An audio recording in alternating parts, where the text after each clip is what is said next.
Does it count as a perfect day when one of the triples is against an alt account of your own? Honestly, I don't know the answer to it. I've never hit one of my mini accounts before. Let me know down in the comments, have you hit a mini of yours before? I'm inclined to honestly say it doesn't count as a perfect day, but I'm potentially not the nicest person in the world. So, you know, it could definitely come down to that.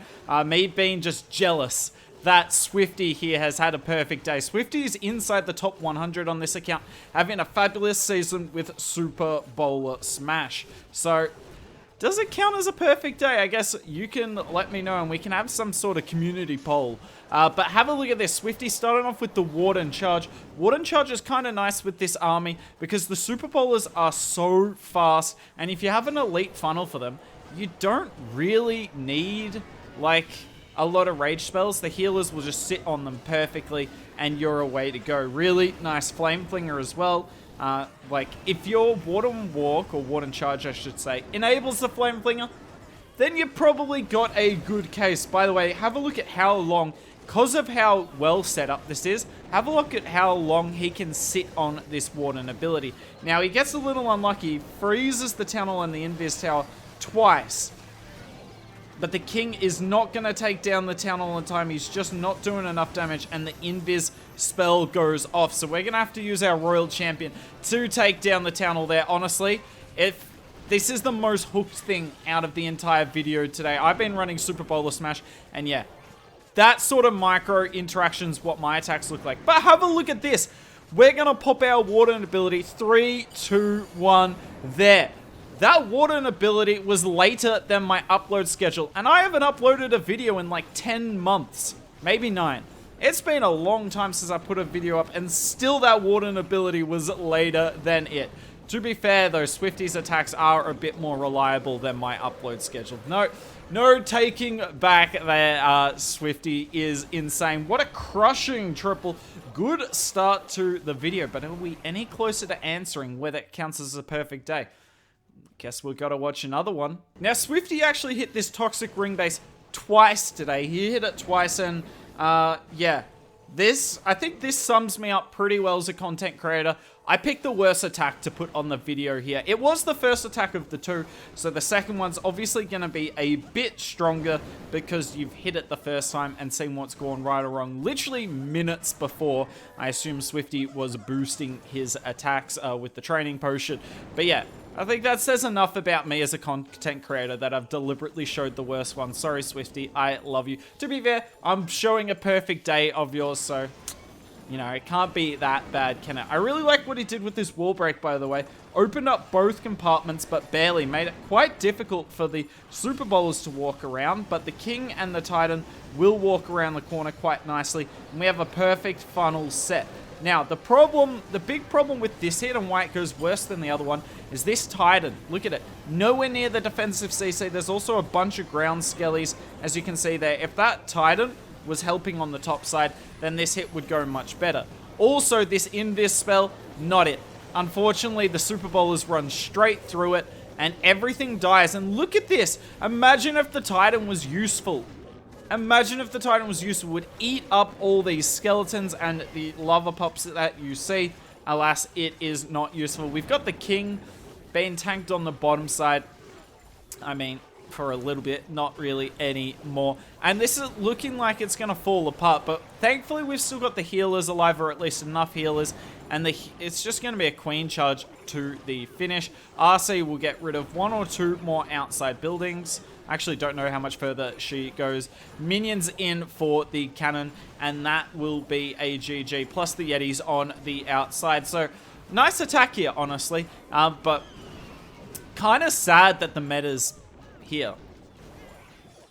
Kind of sad that the meta's here. Like, this is what the meta is. Yeah, not missing it. Not missing it at all. Glad to be in low Legends where you face trash spaces all day. That would be a lot more fun to hit than this garbage. Now, if you're like me and you think Swifty's attacks are putting you to sleep, it's fair enough. I don't blame you. Like, imagine having to watch 8 of these. I had to watch all of them to decide which go in the video. So, you know, if you think you have it rough, think of me. But I've got you guys in mind because I got Ruby here. Hello. Don't even think about it. She is the cutest, and clearly, if you think we should have a specific Ruby video, let me know. I've always thought of doing the, I don't know if you guys know, the B-Rad videos, where he does like, my puppy picked my army. If you want to see that video, let me know and we'll make it happen. What army would you pick for me? Uh-oh, she's literally going to fall asleep. Well, I'm not going to really be able to cast this attack, not that I was planning on it. Really nice water walk here from Swifty. Well, I mean, it's okay, I guess. It's not that good. Pulls the Warden Wave, pulls the Queen with it. Oof. Hopefully the Warden should get out of range now. Yeah, well and truly out of range. Flame Flinger doing a great job on the top side, but not a great job as me holding on to Ruby here, the cutest dog in the world.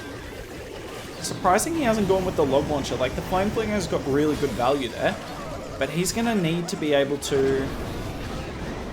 That was an interesting freeze on the Rage Tower. I like it though. He can't wall break into the core. Is he just going to pop the King's ability?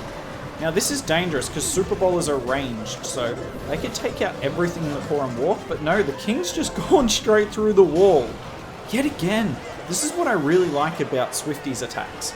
All jokes aside, also, Ruby, say something to the camera if you can. This is what I like about his attacks. He still hasn't used the Warden ability. Look at this, and he finally does, just to save his king. So he's still got that tanking going into the Town Hall, and look at this. I think that's a Rage Tower on defense, so there is a lot of damage on his troops, so it is a well-timed Warden ability to negate all that damage. RC comes from the top side, the Queen's going to get rid of the defensive Queen, and honestly, the highlight of this attack was either the really late Warden ability, or Ruby, who's just melted into my arms. Oh, I love you. Good to see that this style base is still common. Good to know that the base building meta hasn't changed since I last posted a video 8 years ago. Like, are you serious? Now, this is a slightly different variation of this base, but, I mean, this is ridiculous. I hated this base a year and a half ago. I hate it now. But thankfully, Swifty doesn't. Swifty gonna come in and wreck this base, and honestly, I'm happy for Swifty. Anyone wrecking this base is a good thing. Now, one thing this attack I really want you to focus on, and I'll point it out in like 20 or 30 seconds, is the Skeleton spell. Actually able to trip, I believe, both poison towers using the Skeleton spell, and this is something you can do. Because if there's no splash damage, if there's no, in particular, multi-infernos, those skeletons can live for just long enough to trip a spell tower. So Warden Walk doing a great job. Really simple but effective. You don't have to do crazy Warden Walks to be good with this army. You just got to set a nice funnel on a ring base. Flame Flinger is doing great work on the top side. That's why you bring the Yeti, right? Because the Yeti will just open, give you so many opportunities. And look at this. Quite ridiculous. Trips both poison towers. Now, we are going to run into the poison tower anyway, so how effective that is ultimately up to you. But the poison tower will run out just slightly earlier, and any slight advantage to us is worth it. The poison tower is also stacked, and poison towers do not stack, so given that they shot the same tile, it's kind of perfect for us. These bowler bounces are awesome. Always use that invis like through the Town Hall Poison, because, you know, the Town Hall Poison is kind of brutal. This attack's actually going to look like it slowly falls apart, but it's the exact same as the ring base we saw before. Like, the Super Bowl is just going to get through that Town Hall comp, and then the RC and the Queen can deal with the rest.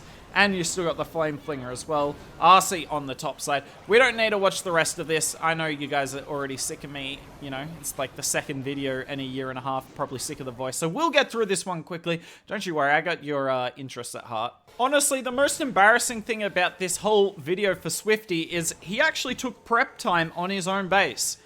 He took like 15, 20 seconds of prep time. And I mean, I can't believe he wasn't in automatically, honestly. Like, this man is hitting literally his own base, and he still can't figure out what to do.